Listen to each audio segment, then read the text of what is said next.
Hi hello ಎಲ್ರಿಗೂ ನಮಸ್ಕಾರ. ನನ್ನ ಇವತ್ತಿನ ಒಂದು ವಿಡಿಯೋ ನಾನು ಈಗ ಸ್ಟಾರ್ಟ್ ಮಾಡಿದ್ದೀನಿ. ಸೊ ಈಗ ಅಂತ ಅಂದರೆ 6 ಗಂಟೆ ಇವಾಗ ಟೈಮು. ಸೊ ಈಗ ಅಂದರೆ ಈವ್ನಿಂಗ್ ರೂಟೀನ್ನ ನಾನು ನಿಮ್ಮ ಜೊತೆ ಶೇರ್ ಮಾಡ್ಕೊಳ್ಳೋಣ ಅಂತ ಸ್ಟಾರ್ಟ್ ಮಾಡಿದ್ದೀನಿ. ಸೊ ವ್ಲಾಗು ಒಂದೆರಡು ದಿವಸದಿಂದ ಮಾಡಬೇಕು ಅಂದ್ಕೊಂಡು ಮಾಡೋಕ್ಕೆ ಆಗಿರಲಿಲ್ಲ. ಯಾಕೆ ಅಂದರೆ ನೋಡಿ, ಇಲ್ಲಿ ಕಣ್ಣು ಸ್ವಲ್ಪ ರೆಡ್ ಆಗಿಬಿಟ್ಟಿದೆ. ಸೊ ಅದಕ್ಕೋಸ್ಕರ ಮಾಡೋಕ್ಕೆ ಆಗಿರಲಿಲ್ಲ. ಇನ್ಮೇಲೆ ಡೈಲಿ ವ್ಲಾಗ್ನು ಕೂಡ ಹಾಕಬೇಕು ಅಂತ ಅಂದ್ಕೊಂಡಿದ್ದೀನಿ, ಮನಿ ಸೇವಿಂಗ್ಸ್ ಟಿಪ್ಸ್ ಜೊತೆ. ಸೊ ಹೀಗೆ ಎನ್ಕರೇಜ್ ಮಾಡಿ ಮನಿ ಸೇವಿಂಗ್ ಟಿಪ್ನ ಹೇಗೆ ನೀವು ನೋಡಿ ಎಂಜಾಯ್ ಮಾಡಿ ಎಲ್ಲ ಕಮೆಂಟ್ ಎಲ್ಲ ಮಾಡ್ತೀರಾ, ಅದೇ ರೀತಿಯಾಗಿ ಡೈಲಿ ವ್ಲಾಗ್ಗಳನ್ನ ಕೂಡ ನೋಡಿ ಚೆನ್ನಾಗಿರುತ್ತೆ. ನನಗೂ ಕೂಡ ಒಂದು ಸ್ವಲ್ಪ ಮೋಟಿವೇಶನ್ ಸಿಗುತ್ತೆ. ಹಾಗೆ ಡೈಲಿ ವ್ಲಾಗ್ನ ಸ್ಟಾರ್ಟ್ ಮಾಡ್ತೀನಿ ಇವಾಗ. ಇನ್ನೇನು ಈವ್ನಿಂಗ್ ವ್ಲಾಗು, ಡೈಲಿ ವ್ಲಾಗ್ ಅಂದರೆ ಮಾರ್ನಿಂಗ್ ಟು ಈವ್ನಿಂಗ್, ನೈಟ್ ಆ ಥರ ಏನಿಲ್ಲ. ಈವ್ನಿಂಗ್ ವ್ಲಾಗ್ ಹೇಗೆ ಹೋಗುತ್ತೆ ರ್ಯಾಂಡಮಾಗಿ, ಆ ರೀತಿಯಾಗಿ ಎಲ್ಲಿವರೆಗೂ ಹೋಗುತ್ತೆ ಅಲ್ಲಿವರೆಗೂ ನಾನು ತೊಗೊಂಡೋಗ್ತೀನಿ.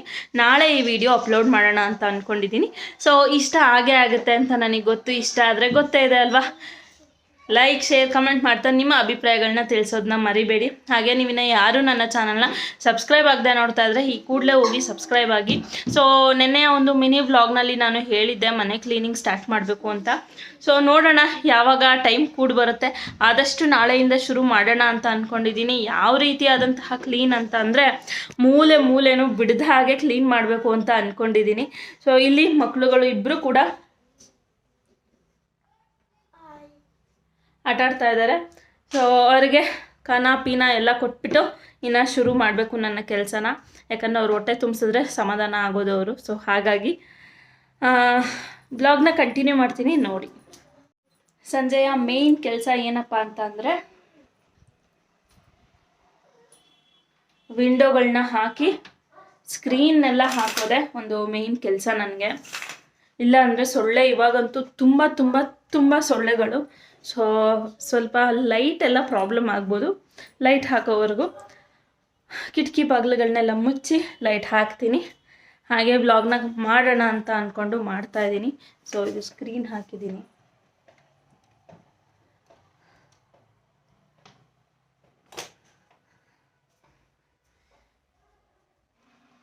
ಸೊ ಸ್ಕ್ರೀನೆಲ್ಲ ಹಾಕಿ ಆದಮೇಲೆ ಲೈಟು,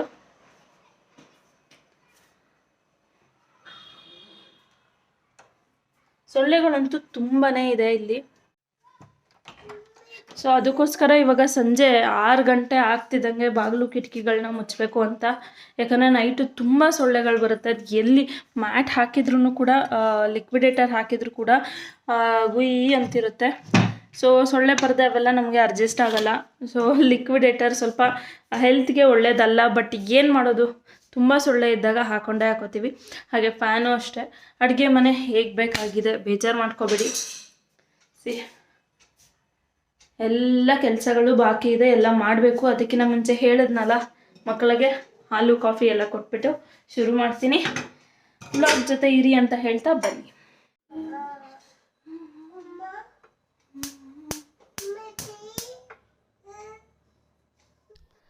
ನಾವೆಲ್ಲ ಚಿಕ್ಕ ಮಕ್ಕಳು ಇದ್ದಾಗ ಒಂದು ಟೀ ಮತ್ತು 4 ಪಾರ್ಲೇಜಿ ಬಿಸ್ಕೆಟ್ ಕೊಡೋರು. ಎಷ್ಟು ಚೆನ್ನಾಗಿರ್ತಿತ್ತು ಆಗಿನ ಟೇಸ್ಟು. ಇವಾಗ ಮಕ್ಕಳಿಗೆ ವ್ಯಾಲ್ಯೂನೇ ಗೊತ್ತಿಲ್ಲ. ಒಂದೊಂದು ಪ್ಯಾಕ್ ಕಡಲೆ ಬಿಸ್ಕೆಟ್ಗಳನ್ನ ತಿಂತಾರೆ. ಸೊ ನಾನು ಅನ್ಕೋತಾ ಇರ್ತೀನಿ, ನಾವು 4 ಬಿಸ್ಕೆಟ್ ತಿನ್ನೋ ಅಷ್ಟೊತ್ತಿಗೆ ಹಬ್ಬ ಅನಿಸೋದು. ಇವಾಗಿನ ಮಕ್ಕಳಿಗೆ ದಿನ ಎಲ್ಲ ಬಿಸ್ಕೆಟ್ ಕೊಟ್ಟರು ಆರಾಮಾಗಿ ತಿಂತಾರೆ, ಏನು ಬೇಜಾರು ಮಾಡ್ಕೊಳ್ಳಲ್ಲ. ಅದರಲ್ಲೂ ಆ ಓರಿಯೋ ಅದೆಲ್ಲ ಕೊಟ್ಬಿಟ್ರಂತೂ ಮಜಾ ಮಾಡಾಕ್ತಾರೆ. ಸೊ ನಮಗೆ ಕ್ರೀಮ್ ಬಿಸ್ಕೆಟು ಅಂತ ಅಂದರೆ ಫ್ಯಾಬ್ ಇರ್ತಿತ್ತು, ಅಥವಾ ಆರೆಂಜ್ ಕಲರ್ ಒಂದು ಬರ್ತಿತ್ತು. ಸೊ ಅದನ್ನು ತಿಂದುಬಿಟ್ರೆ ಅಪ್ಪ ಕ್ರೀಮ್ ಬಿಸ್ಕೆಟು ಅಂತ ಅನ್ಕೋತಾ ಇದ್ವಿ. ಸೊ ಅವಾಗಿನ ಇದೇ ಆ ಥರ ಇತ್ತು. ಬಟ್ ಇವಾಗ ಎಷ್ಟು ದುಡ್ಡಿದ್ರೂ ಅಷ್ಟೇ, ದುಡ್ಡಿಲ್ಲ ಅಂತ ಅಂದರೂ ಅಷ್ಟೇ, ಒಂದು ಬಿಸ್ಕೆಟ್ ಪ್ಯಾಕಿಗೆ ಇವಾಗ 1 ಬಿಸ್ಕೆಟ್ ಪ್ಯಾಕ್ನೇ ಫುಲ್ ತಿಂಡಿ ಊಟ ಮಾಡ್ಕೊಬಿಟ್ಟಿರ್ತಾರೆ ಮಕ್ಕಳು, ಆ ಥರ. ಸೊ ಹೀಗೆ ಎಲ್ಲರೂ ಏನಂದರೆ ಎಲ್ಲ ಕೆಲಸ ಆಗಿ ಸ್ನಾನ ಆದಮೇಲೆ ಸಪ್ಪ ಅಂತ ಮಲ್ಕೋತಾರೆ. ಬಟ್ ನಾನು ಹಂಗಲ್ಲ, ಯಾವುದಾದ್ರು ಕೆಲಸಗಳನ್ನ ಶುರು ಮಾಡಬೇಕಾದ್ರೇ ಸ್ನಾನ ಮಾಡಿಕೊಂಡು ಶುರು ಮಾಡ್ತೀನಿ ಫ್ರೆಶ್ಶಾಗಿ. ಸೊ ಇದು ನನ್ನ ಒಂದು ಇದು. ಬೆಳಿಗ್ಗೆನೇ ನನ್ನ ಹಸ್ಬೆಂಡ್ ಅಂದರೆ ಪೂಜೆ ಮಾಡಿದರು. ಹಾಗೆ ಈವ್ನಿಂಗು ಕೂಡ ಹೋಗ್ತಾ ಅವರು ಪೂಜೆ ಮಾಡಿದರು, ಬ್ಯಾಡ್ಮಿಂಟನ್ಗೆ ಹೋಗ್ತಾ. ಸೊ ಇನ್ನೇನು ನಾನೇನು ಮತ್ತೆ ಪೂಜೆ ಮಾಡೋದೇನು ಅಂತ ಅಂದ್ಬಿಟ್ಟು ಜಸ್ಟ್ ಕೈ ಮುಗಿದು ಬಂದೆ. ಅಷ್ಟೊತ್ತಿಗಾಗಲೇ ಮಕ್ಕಳೆಲ್ಲ ಹಾಲು ಎಲ್ಲ ಕುಡಿದು ಓದೋಕ್ಕೆಲ್ಲ ಕೂತ್ಕೊಂಡಿದ್ರು. ಸೊ ಸ್ಟಾರ್ಟಿಂಗ್ ನಾವು ಹೋಗಿ ಕೂತ್ಕೊಳ್ದೆ ಮಕ್ಕಳು ಏನು ಸ್ಟಾರ್ಟ್ ಮಾಡಲ್ಲ, ಹಾಗೆ ಇಬ್ಬರು ಆಟ ಆಡ್ಕೊಂಡು ಓದ್ಕೊಂಡು ಕೂತಿದ್ರಷ್ಟೇ. ಮಕ್ಕಳು ಆರಾಮಾಗಿ ಅವರಿಬ್ಬರು ಇವಾಗ ಆಟ ಆಡ್ಕೊತಾರೆ, ಏನು ಅಷ್ಟೊಂದು ಇಬ್ಬರೂ ಕೂಡ ರಚ್ಚೆ ಕೊಡ್ತಾರೆ ಅಂತ ಏನಿಲ್ಲ. ಬಟ್ ಮನೆಯಲ್ಲಿ ಯಾರು ಬೇರೆಯವರಿದ್ದರೆ ಮಾತ್ರ ಹಂಗೆ ಆಡ್ತಾರೋ ಏನೋ ಗೊತ್ತಿಲ್ಲ, ನನ್ನ ಹತ್ರ ಮಾತ್ರ ಇಬ್ಬರು ಕೂಡ ಸೈಲೆಂಟಾಗಿ ಇರ್ತಾರೆ. ಅದೊಂದು ಖುಷಿ ವಿಚಾರ. ಸೊ ಫೈನಲಿ ನಾನು ಅಡುಗೆ ಮನೆಗೆ ಬಂದೆ. ಅಡುಗೆ ಮನೆಗೆ ಬಂದು ನಾನು ಕ್ಲೀನೆಲ್ಲ ಮಾಡ್ಕೊತ, ಪಾತ್ರೆ ತೊಳೆಯೋದು ಒಂದು ಕೆಲಸ ಆದರೆ ಪಾತ್ರೆ ಜೋಡಿಸೋದೇ ಒಂದು ದೊಡ್ಡ ಕೆಲಸ ಆಗಿಬಿಟ್ಟಿರುತ್ತೆ. ನಿಮಗೂ ಕೂಡ ಈ ರೀತಿಯಾಗಿ ಅನಿಸಿದೆಯಾ ಅನ್ನೋದನ್ನ ಕಮೆಂಟ್ ಮಾಡಿ. ಪಾತ್ರೆ ತೊಳೆಯೋದು ಜೋಡಿಸೋದು ಎರಡೂ ನನಗೆ ಆಗದೇ ಇರೋ ಕೆಲಸ ಕಿಚನ್ನಲ್ಲಿ ಅಂದರೆ ಇವೆರಡೇ. ಓಕೆನಾ? ನಿಮಗೂ ಯಾವ್ದಾದ್ರು ಈ ರೀತಿಯಾದಂತಹ ಕೆಲಸ ನನಗೆ ಆಗಲ್ಲ. ಫಾರ್ ಎಕ್ಸಾಂಪಲ್, ಕೆಲವ್ರಿಗೆ ಈರುಳ್ಳಿ ಹೆಚ್ಚೋದಾಗಲ್ಲ, ಕಣ್ಣಲ್ಲೆಲ್ಲ ನೀರು ಬರುತ್ತೆ, ಕಣ್ಣು ಉರಿಯುತ್ತೆ ಅಂತಾರೆ. ಇನ್ನು ಕೆಲವ್ರಿಗೆ ಕಾಯಿ ತುರಿಯೋಕ್ಕಾಗಲ್ಲ, ಯಪ್ಪ ಯಾರು ತುರಿತಾರಪ್ಪ ಅನಿಸುತ್ತೆ. ಸೊ ಅದೇ ರೀತಿ ನನಗೆ ಪಾತ್ರೆ ತೊಳೆಯೋದಾಗಲ್ಲ. ಸೊ ಇದಿಷ್ಟು ನನ್ನ ಇವತ್ತಿನ ಒಂದು ವ್ಲಾಗ್, ಈವ್ನಿಂಗ್ ವ್ಲಾಗು. ಮತ್ತು ಅನ್ನ ಸಾರು ಎಲ್ಲ ಸಪ್ರೇಟ್ ಯಾರು ಮಾಡ್ತಾರೆ ಅಂತ ಅಂದ್ಬಿಟ್ಟು ನಾನೇನು ಮಾಡಿದೆ, ಒಂದು ಪ್ಲ್ಯಾನ್ ಮಾಡಿಕೊಂಡು ಒಂದು ವೆರೈಟಿ ಒಂದೇ ಒಂದು ಐಟಮ್ ಮಾಡೋಣ ಅಂದ್ಬಿಟ್ಟು ಎಗ್ ರೈಸ್ ಮಾಡಿದೆ. ಹೆಂಗೂ ಟ್ಯೂಸ್ಡೇ ಇತ್ತಲ್ಲ, ಓಕೆ ಮಕ್ಕಳೆಲ್ಲ ತಿಂತಾರೆ ಅಂತ ಎಲ್ಲ. ಸೊ ಎಲ್ಲ ಆದಮೇಲೆ ಎಲ್ಲ ಕ್ಲೀನ್ ಮಾಡಿಕೊಂಡು ಆಮೇಲೆ ಸ್ಟಾರ್ಟ್ ಮಾಡೋಣ ಅಂತ ಅನ್ಕೋತಾ ಇದ್ದೀನಿ. ನಾಳೆ ಇನ್ನು ತಿಂಡಿಗೆ ಏನಪ್ಪ ಮಾಡೋದು ಅಂತ ಪ್ರಿಪೇರ್ ಮಾಡ್ಕೊಳ್ಳೋಕ್ಕೆ ಮೈಂಡಲ್ಲೇ ಕ್ಯಾಲ್ಕುಲೇಷನ್ನು ನಮ್ಮ ಹೆಣ್ಮಕ್ಳದ್ದು ಅಲ್ವಾ. ನೀವು ಎಷ್ಟು ಜನ ಈ ರೀತಿಯಾಗಿ ಮಾಡ್ತೀರಾ? ನಾನು ಅಷ್ಟೇ, ನೈಟು ಯೂನಿಫಾರ್ಮ್ ಒಗ್ದಿದ್ದೆ, ಐರನ್ ಮಾಡಿದ್ನ, ಅಥವಾ ಸಾಕ್ಸ್ ಒಗ್ದಿರೋದು ತೆಗ್ದಿಟ್ಟಿದ್ನ, ಬರೀ ಇದೇ. ಆಮೇಲೆ ತಿಂಡಿ ಏನು ಮಾಡೋದು, ಪಾಪುಗೇನು ತಿನ್ನಿಸೋದು, ನಾನೇನು ತಿನ್ನೋದು, ಆ ಥರ ಇರುತ್ತೆ ಸಿಚುವೇಶನ್ನು.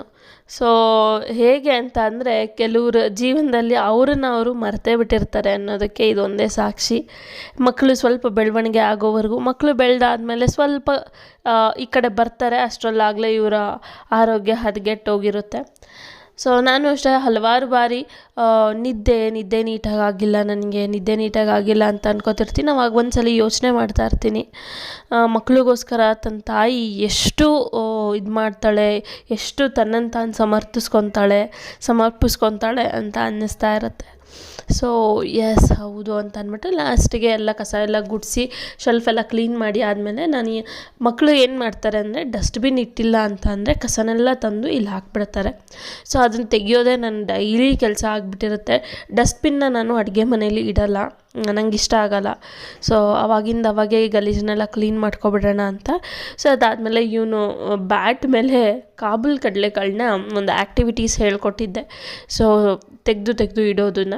ಸೊ ಅವನೇನು ಮಾಡ್ತಿದ್ದಾನೆ, ಆ್ಯಕ್ಟಿವಿಟೀಸಿಗೆ ಕೊಟ್ಟಿದ್ದ ಕಡಲೆಕಾಳನ್ನ ತೆಗೆದು ಈ ಬ್ಯಾಟಲ್ಲಿ ಹೋಲ್ಸ್ ಇರುತ್ತಲ್ಲ ಅದಕ್ಕೆಲ್ಲ ಹಾಕ್ತಾಯಿದ್ದಾನೆ. ಅಟ್ಲೀಸ್ಟ್ ಏನೋ ಫುಲ್ ಏನು ಕೆಲಸ ಮಾಡಿದೆ, ಒಂದು ಕಡೆ ಆ್ಯಕ್ಟಿವಿಟಿ ಮಾಡ್ಕೊಂಡಿದ್ದಾನೆ, ಟಿ ವಿ ನೋಡಲ್ಲ, ಫೋನ್ ನೋಡಲ್ಲ. ಅಂದರೆ ಇದಕ್ಕಿಂತ ತಾಯಿಗೆ ಇನ್ನೇನು ಬೇಕು ಅಲ್ವಾ? ಹೊಟ್ಟೆ ತುಂಬ ತಿನ್ನಬೇಕು, ಚೆನ್ನಾಗಿ ಆಟ ಆಡ್ಕೊಂಡಿರಬೇಕು ಮಕ್ಕಳು, ನಾವು ಬಯಸೋದು ಇದೆ. ಸೊ ಹಂಗೆ ಆಟ ಆಡ್ಕೊಂಡಿದ್ದ. ಸೊ ಅಷ್ಟರಲ್ಲಾಗಲೇ ನೈಟ್ 8:30 8:45 ಆಗಿಬಿಟ್ಟಿತ್ತು. ಅಷ್ಟರಲ್ಲಿ ನಾನು ಫ್ರೈಡ್ ರೈಸ್ ಪೌಡರ್ ಸ್ವಲ್ಪ ಇತ್ತು, ಮತ್ತು ಅದನ್ನು ಹಂಗೆ ಇಟ್ಟರೆ ಹಾಳಾಗುತ್ತೆ, ಮತ್ತು ಎಸೆಯೋದು ಎಲ್ಲ ಆಗಿಬಿಡುತ್ತೆ ಅಂದ್ಬಿಟ್ಟು ಈ ಎಗ್ ರೈಸ್ ಏನು ಮಾಡ್ತಾಯಿದ್ದೀನಿ, ಅದಕ್ಕೆ ಹಾಕಿಬಿಟ್ಟು 1-2 ಎಗ್ಗಲ್ಲಿ ಮಾಡೋಣ, ಮಕ್ಕಳಿಗೆ ಬಾಯ್ಲ್ಡ್ ಎಗ್ ಕೊಡೋಣ ಅಂತ ಅಂದ್ಬಿಟ್ಟು ಕೊಡೋಕ್ಕೆ ತೆಗೆದಿಡ್ತಾಯಿದ್ದೀನಿ. ಹಾಗೆ ನಿಮ್ಗೆ ಇನ್ನೊಂದು ಬ್ಯೂಟಿಫುಲ್ ಆದಂತಹ ಟಿಪ್ ಹೇಳಬೇಕು. ಏನಪ್ಪ ಅಂದರೆ, ಬಾಯ್ಲ್ ಮಾಡುವಂತಹ ಎಗ್ನ ನಮಗೆ ಗೊತ್ತಾಗಲ್ಲ ಇಷ್ಟೇ ಟೈಮಲ್ಲಿ ಇಳಿಸ್ಕೋಬೇಕು ಅಥವಾ ಏನು ಮಾಡಬೇಕು ಅಂತ. ಸೊ ಒಂದು 8 ಮಿನಿಟ್ಸ್ ಬೇಯಿಸಿ ಆದಮೇಲೆ ಫಸ್ಟು ವಾಟರ್ನ ಬಾಯ್ಲ್ ಮಾಡೋಕ್ಕಿಡಿ. 4 ಮಿನಿಟ್ಸ್ ಬಾಯ್ಲ್ ಆದ ನಂತರ ಎಗ್ ಫುಲ್ ಬಾಯ್ಲ್ ಆಗ್ತಿರಬೇಕು. ಆ ಟೈಮಲ್ಲಿ ಎಗ್ಗನ್ನ ನೀಟಾಗಿ ಸೌಟು ಸ್ಪೂನು ಯಾವುದಾದ್ರೂ ಹೆಲ್ಪ್ ಮೂಲಕ ನೀವು ಎಗ್ಗನ್ನ ವಾಟರ್ ಒಳಗೆ ಬಿಡಿ, ನಿಧಾನವಾಗಿ ಬಿಟ್ಟರೆ ಬಿಟ್ಟು ಎಷ್ಟು 1.5-2 ನಿಮಿಷ ಅಷ್ಟೇ ಸಾಕು, ಬೆಂದೋಗ್ಬಿಡುತ್ತೆ ಮೊಟ್ಟೆ. ಹಾಗೆ ಸಿಪ್ಪೆನೂ ಕೂಡ ಅಷ್ಟೇ ಎಷ್ಟು ಸುಲಭವಾಗಿ ಬಿಡುತ್ತೆ ಅಂದರೆ, ನಾನು ಇದೇ ವಿಡಿಯೋಲ್ಲಿ ತೋರಿಸಿದ್ದೀನಿ ನೋಡಿ. ಸೊ ಅದಾದಮೇಲೆ ಇಲ್ಲಿ ಫ್ರೈಡ್ ರೈಸ್ಗೆ ರೆಡಿ ಮಾಡಿ ಇಟ್ಕೊಂಡಿದ್ದೀನಿ. ಏನೂ ಆಗ್ತಿಲ್ಲ, ಕಾಯಿ ಏನೂ ಸಾಸ್ಗಳು ಏನೂ ಇಲ್ಲ, ನ್ಯಾಚುರಲಾಗಿ ಚಿತ್ರಾನ್ನ ಎಲ್ಲ ಹೇಗೆ ನಾನು ಒಗ್ಗರಣೆ ಮಾಡ್ತೀನಿ ಸೊ ಅದೇ ರೀತಿಯಾಗಿ ಇದಕ್ಕೆ ಫ್ರೈಡ್ ರೈಸ್ ಪೌಡರ್ನ ಹಾಕ್ತಾಯಿದ್ದೀನಿ, ಹೆಗ್ ಹಾಕ್ತಾಯಿದ್ದೀನಿ, ಅಷ್ಟೇ ವ್ಯತ್ಯಾಸ. ಸೊ ಇಲ್ಲಿ ಆಯಿಲ್ನ ಇಟ್ಟಿದ್ದೀನಿ ಬಾಯ್ಲ್ ಮಾಡಲಿಕ್ಕೆ ಅಂತ. ಅದಾದಮೇಲೆ ಹಸಿಮೆಣಸಿನ್ಕಾಯಿ ಏನು ಹೆಚ್ಕೊಂಡಿದ್ದೆ ಅದನ್ನು ಹಾಕ್ತಾಯಿದ್ದೀನಿ. ಸೊ ಅದಾದಮೇಲೆ ಈರುಳ್ಳಿನ ನಾನು ಏನು ಹೆಚ್ಕೊಂಡು ಇಟ್ಕೊಂಡಿದ್ನಲ್ಲ, ಸೊ ಅದನ್ನು ಕೂಡ ಹಾಕ್ತಾಯಿದ್ದೀನಿ. ಎರಡೇ ಎರಡು ಎಗ್ ಇದ್ದರೆ ಸಾಕು, ಮನೇಲೆಲ್ಲರೂ ಕೂಡ ಒಂದು ಫ್ರೈಡ್ ರೈಸ್ ಅನ್ನೋದನ್ನ ತಿನ್ಬೋದು ಈ ಫ್ರೈಡ್ ರೈಸ್ ಪೌಡರ್ ಇದ್ದರೆ. ಸೊ ತುಂಬ ಚೆನ್ನಾಗಿರುತ್ತೆ ಈ ಫ್ರೈಡ್ ರೈಸ್ ಪೌಡರು. GRBಲೂ ಸಿಗುತ್ತೆ, ಆಚಿದು ತುಂಬ ಚೆನ್ನಾಗಿರುತ್ತೆ. ಅದರಲ್ಲೂ ನನಗೆ ರೆಡ್ ಸಿಕ್ತು, ವೈಟ್ ಇದ್ರಂತೂ ತುಂಬ ಚೆನ್ನಾಗಿರುತ್ತೆ. ಅದಾದ ನಂತರ ಜಸ್ಟ್ ಸಿಂಪಲ್ ಈ ರೀತಿಯಾಗಿ ಆಗಬೇಕಾದ್ರೆ ಆ ಪೌಡರ್ನ ಹಾಕಿ ಎಗ್ನ ಹಾಕಿ ಇಟ್ಕೊಂಬಿಡೋದು. ನಿಮ್ಮ ಎದುರಿಗೆ ನೋಡಿ, ಇವಾಗ ತಾನೇ ಗ್ಯಾಸ್ ಸ್ಟವ್ನ ಕ್ಲೀನ್ ಮಾಡಿದೆ, ಹೇಗಾಯಿತು ಗ್ಯಾಸ್ ಸ್ಟವ್. ಸೊ ಇಷ್ಟೇ, ನಮ್ಮ ಕೆಲಸ ಮಾಡ್ತಾ ಇರ್ತೀವಿ, ಗಲೀಜಾಗ್ತಾ ಇರುತ್ತೆ. ಸೊ ನಿಮ್ಗೆ ಏನಾದ್ರು ಟಿಪ್ಸ್ ಏನಾದ್ರು ಇದ್ದರೆ ಹೇಳಿ, ಯಾಕಂದರೆ ಅಕ್ಕಿಯಿಂದ ಬರುವಂತಹ ಗಂಜಿ ಚೆಲ್ಲೋದನ್ನ ತಡೆಯೋದಕ್ಕೆ ಆಗೋದಿಲ್ಲ. ಸೊ ನೋಡಿ ಎಷ್ಟು ಚೆಲ್ಲುತ್ತೆ ಅಂದರೆ ಗಂಜಿ ತುಂಬ ಚೆಲ್ಲುತ್ತೆ. ಸೊ ಅದಾದಮೇಲೆ ಆ ಪೌಡರ್ನ ಹಾಕಿ ಒಂದು 2 ಮಿನಿಟ್ಸ್ ಎಣ್ಣೆ ಬಿಡೋವರೆಗೂ ಫ್ರೈ ಮಾಡಿಕೊಂಡು ಆದ ನಂತರ ನಾನು ಮೊಟ್ಟೆನ ಹಾಕ್ತಾಯಿದ್ದೀನಿ. 2 ಮೊಟ್ಟೆ ಸಾಕು. ಸೊ ಮಕ್ಕಳಿಗೆ ಲೈಟಾಗಿ ತಿನ್ನಿಸ್ತೀನಿ, ನಾನು ತುಂಬ ಡಾರ್ಕಾಗಿ ತಿನ್ನಿಸಲ್ಲ. ಮಕ್ಳಿಗೆ ಆ ಕಡೆ ಬಾಯ್ಲ್ ಮಾಡಿ ಇಟ್ಟಿರುವಂತಹ ಒಂದು ಎಗ್ ಇದೆ, ಓಕೆನಾ. ಸೊ ಇಲ್ಲಿ ನೀಟಾಗಿ ಉಡಿಯಾಗಿ ಆಗಬೇಕು. ಆ ಎಗ್ ಏನು ಹಾಕಿದ್ದೀವಲ್ಲ ಅದೆಲ್ಲ ಎಗ್ ಉಡಿಯಾಗಿ ಹಾಕಬೇಕು. ಹೇಳೋದನ್ನ ಮರ್ತಿದ್ದೆ, ಉಪ್ಪನ್ನ ಫಸ್ಟೇ ಹಾಕೋಬೇಕು. ಮೊಟ್ಟೆ ಹಾಕಾದ್ಮೇಲೆ ಉಪ್ಪನ್ನ ಹಾಕೋಬಾರ್ದು, ಯಾಕಂದರೆ ಉಪ್ಪು ಅಲ್ಲಲ್ಲೇ ಇದಾಗಿಬಿಡುತ್ತೆ. ಆ ಮೊಟ್ಟೆ ಗಂಟುಗಳ ಥರ ಆಗಿರುತ್ತಲ್ಲ, ಸೊ ಅದರಲ್ಲೇ ಡೆಪಾಸಿಟ್ ಆಗಿಬಿಡುತ್ತೆ. ಸೊ ಸ್ಪ್ರೆಡ್ ಆಗಬೇಕು ಅಂದರೆ ಈರುಳ್ಳಿಗೆ ಉಪ್ಪು ಹಾಕ್ಕೊಳ್ಳೋದು ವಾಸಿ. ಬೇಕಾದರೆ ಇದಕ್ಕೆ ನೀವು ಇದನ್ನು ಕೂಡ ಹಾಕ್ಬೋದು, ಅರಿಶಿನ ಕೂಡ ಹಾಕ್ಬೋದು, ಬಟ್ ನಾನು ಅರಿಶಿನ ಹಾಕ್ತಿಲ್ಲ. ಇಷ್ಟೇ ಇದಕ್ಕೆ ರೈಸ್ನ ಹಾಕಿಬಿಟ್ಟು ಒಂದು 2 ಮಿನಿಟ್ಸ್ ಮುಚ್ಚಿಟ್ಬಿಟ್ರೆ ಒಂಥರ ದಮ್ ಕಟ್ದಂಗೆ ಆಗುತ್ತೆ, ತುಂಬ ಚೆನ್ನಾಗಿ ಬರುತ್ತೆ ಆ ರೀತಿಯಾಗಿ ರೈಸ್ನ ಹಾಕಿ ಬಿಟ್ಟರೆ. ಸೊ ಇದು ಇಷ್ಟ ಆಯಿತು ಈ ಕಡೆ ಫ್ರೈ. ಸೊ ನಾನು ಹೇಳಿದ್ನಲ್ಲ, ಮೊಟ್ಟೆ ನೋಡಿ ಎಷ್ಟು ನೀಟಾಗಿ ಸಿಪ್ಪೆ ಸುಲ್ಕೋಬೋದು ಅಂತ. ಮೊಟ್ಟೆ ಸಿಪ್ಪೆ ಬಿಡ್ತಾ ಇಲ್ಲ ಅನ್ನೋವಂಥವ್ರು ಈ ಒಂದು ಟಿಪ್ನ ಚೆನ್ನಾಗಿ ಫಾಲೋ ಮಾಡ್ಬೋದು, ಈಸಿಯಾಗಿ ಬಿಡುತ್ತೆ. ಬಾಯ್ಲಿಂಗ್ ವಾಟರ್ಗೆ ಮೊಟ್ಟೆ ಹಾಕಿ 2 ನಿಮಿಷಕ್ಕೆ ಮೊಟ್ಟೆ ಬೇಯುತ್ತೆ, ಪ್ಲಸ್ ಈ ಸಿಪ್ಪೆಗಳು ಕೂಡ ಆರಾಮಾಗಿ ಬಿಡುತ್ತೆ ಅಂತಲೇ ಹೇಳ್ಬೋದು.